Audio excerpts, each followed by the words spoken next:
Netanyahu প্রশাসনের কর্মকাণ্ড নিয়ে ইসরায়েলি সেনাদের ভেতরে ক্ষোভ বাড়ছে। গাজায় চলমান ইসরায়েলি গণহত্যায় অংশ নেয়া ৩ রিজার্ভ সেনা বর্ণনা করেছেন সামরিক ন্যায্যতা ছাড়াই কিভাবে নৃশংসতায় মেতে উঠেছে আইডিএফ। অপরাধের তালিকাটা বেশ দীর্ঘ, একটির মাত্রা আরেকটিকে ছাড়িয়ে যায়। ফিলিস্তিনিদের বাড়িতে প্রবেশ, চুরি করা, তারপর তাদের পুড়িয়ে ফেলা, হত্যাকাণ্ড ঘটানো, শিশুদের গুলি করা, এমনকি ইসরায়েলি বন্দীদেরই হত্যা করা। এই ধরনের বিভৎসতার জন্যই তারা ইসরায়েলি সামরিক বাহিনীর চাকরি ছেড়ে দিয়েছেন।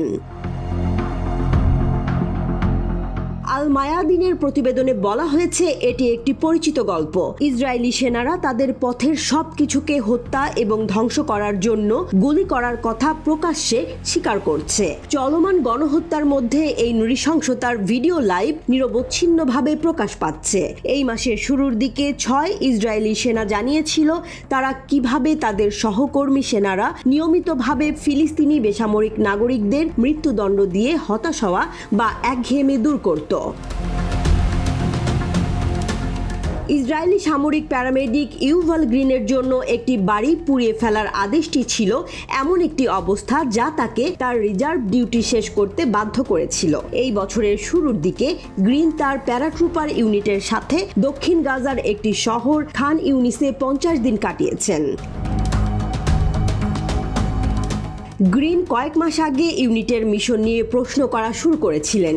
যুদ্ধের অবসান এবং বন্দীদের মুক্তি দেওয়ার জন্য হামাসের দাবি পূরণ করতে ইসরায়েলের অস্বীকৃতি জানতে পেরে সোচ্চার হন তিনি। গ্রিন 3 জন ইসরায়েলি রিজার্ভ সেনার একজন, যিনি দ্য অবজারভারকে বলেছেন গাজায় সামরিক পরিষেবার জন্য ডাকা হলে তারা ফিরে আসবেন না।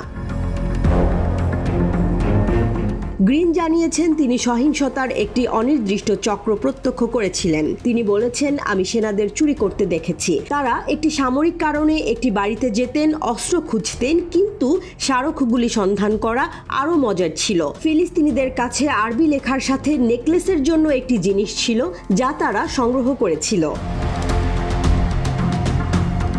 রিজার্ভ সেনাদের মধ্যে 2 জন উল্লেখ করেছেন ইসরায়েল এবং লেবাননের মধ্যে ড্রোন হামলা, বিমান হামলা এবং কামানের গোলা বিনিময় একটি পূর্ণাঙ্গ যুদ্ধে পরিণত হলে তারা পরিষেবায় ফিরে যেতে বাধ্য হতে পারেন।